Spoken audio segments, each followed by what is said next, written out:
not right, you're not in that overwhelmed new mother place where it might take you 2 or 3 weeks to sort of pop up for air and think, is this how it should be? A second time or third to fourth time mum knows much quicker when things are not as they should be, and the quicker we can acknowledge that they could be different, the easier the path back to a happy place is. Absolutely. Again, something to say twice at least, because that's just so important for people to know. And also I feel that I've lost my chain of thought. I'm going to cut it out. Yes. And there is this saying or two or mantra or whatever it is. What's your personal opinion on fed is best versus breast is best? You've talked about you have to feed the baby first. Okay. Yeah. But is that really... Okay. So I think you're comparing apples and oranges. Mm-hmm. Fed isn't best. Fed, to be quite frank, is the bare minimum. Right? Nobody should be not feeding their baby. And by pitting these against each other, fed is best versus breast is best, the implication is those people who are supporting breastfeeding don't believe we should feed our babies because they set them as diametrically opposite things.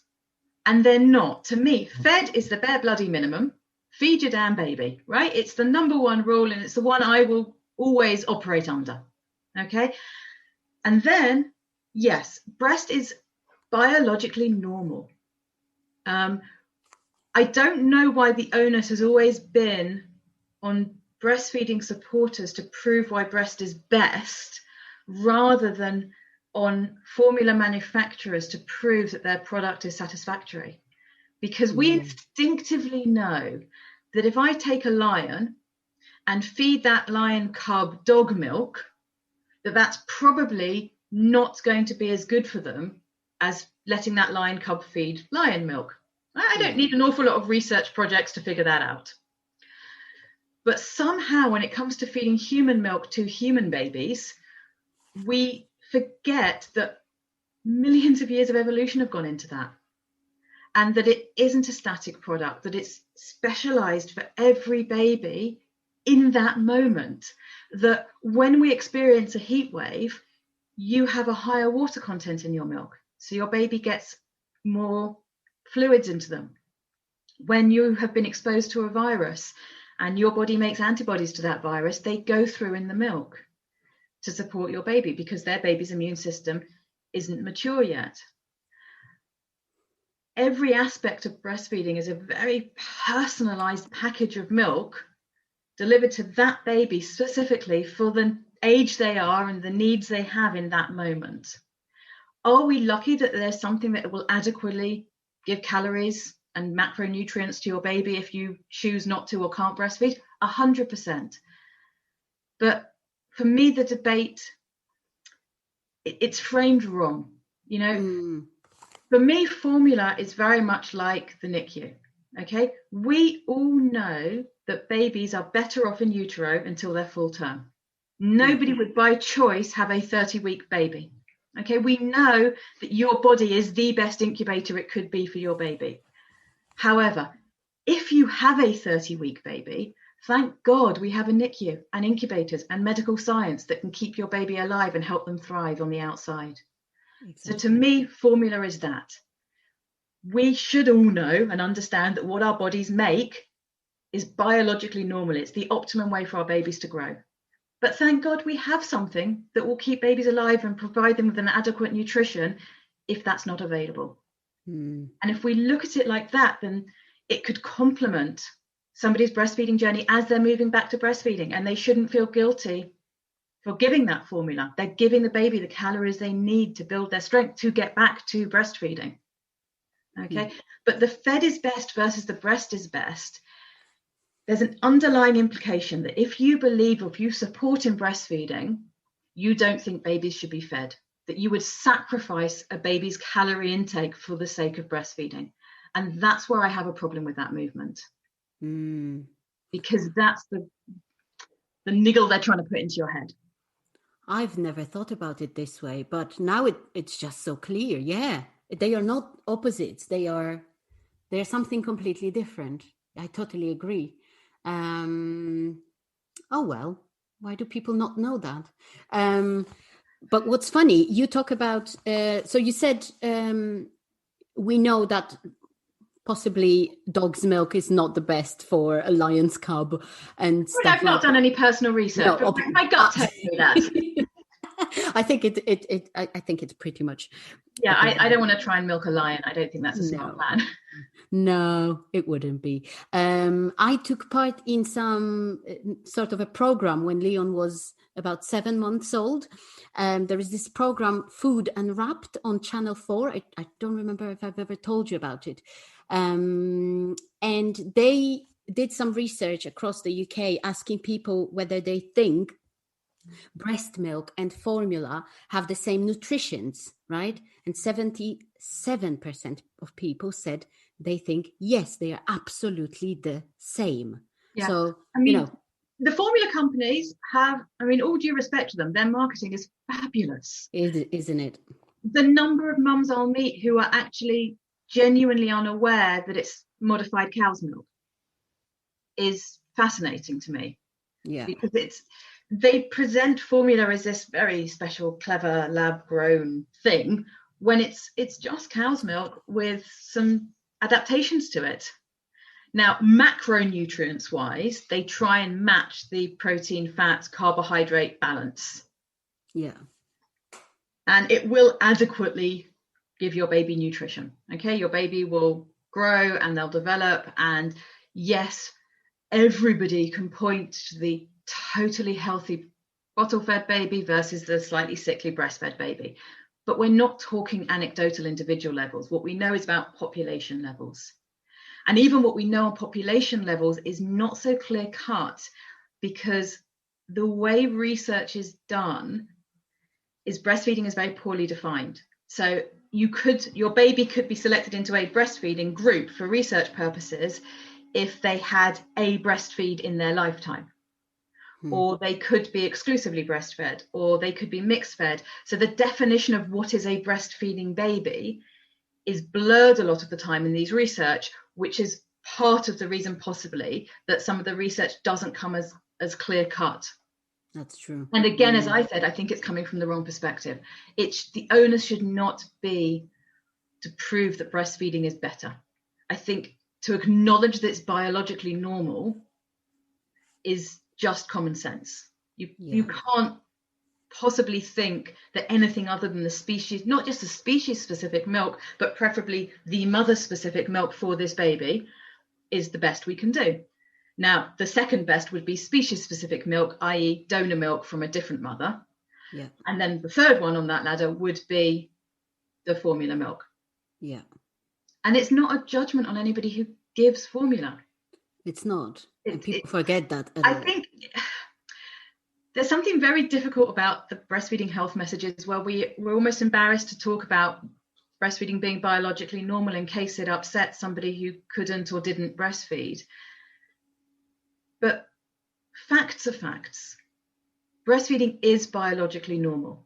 Have mums been failed in the system and not allowed essentially to breastfeed and they really desperately wanted to? Yes, but you shouldn't feel guilty about that. You should feel angry about that. Yeah. And as soon as we stop fighting mother to mother about what was better and start fighting the system and saying we deserve more support, that's when things will change. Oh my God, yes. Let's shout it loud and clear so people learn. Because exactly as you say, constantly in my head, I've got this thought, there is a mum listening to this who has bottle fed and she's going to feel guilty or upset that we say those things. But I really believe every mother is doing the very best she can in that absolutely. moment with the tools and information she has. Yeah. We would all do certain things differently when we look back, 100%. I remember looking back on early videos of my daughter, fair way into sort of my professional breastfeeding career, and I'd look back at myself feeding and I'd be like, oh my God, that latch is horrible. And I can't believe I was doing that. And then I kind of had to take a step back and say, actually, It worked. It was good enough. Do I have itchy fingers to go through the screen now and fix it? Yes. But was she fed? Was she thriving? 100%. And actually, it was a real epiphany moment for me that it doesn't have to be perfect. It has to be good enough. It has to work. Exactly. Oh, yeah. Oh, my God. That's the best. So my very last question is, would you give all moms, perhaps maybe pregnant ladies who are just preparing for a baby to come along, any like piece of advice or your motto? Yeah. If I want anybody in the first week to think of anything, it's this. If the slightest bit of your internal compass is telling you this isn't right, get support. Okay. It shouldn't be agonizingly painful. And your baby should be giving you nappies. And I cannot say that enough. Dirty, dirty, dirty nappies. The more, the better. Food in is food out. Yeah. Once babies are a bit older, sort of 2 months plus, it is very normal for them breastfed babies to poo quite infrequently. And again, that's one of those messages that got through, but without the caveat of once they're 2 months old. Yeah. A newborn should poo, and they should poo a lot. Yeah. And if they are not, that's probably your first sign that you need some help. I wish more women were seeking help, to just not have that feeling of, yes, it didn't work, but maybe what if it had worked?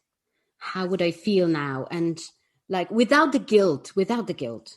And to find support from the right professionals, you want to look for somebody who's got IBCLC. Yeah. That means they're an international board certified lactation consultant. It means they've been through a very rigorous training program.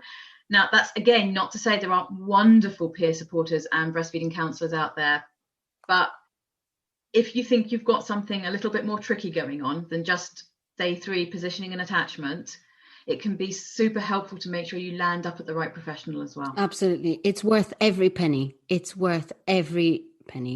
The stress, I mean, yeah, I cannot recommend it enough as a mom with all possible issues, if I can remember correctly still, because it kind of is like a fading memory now because it was so difficult.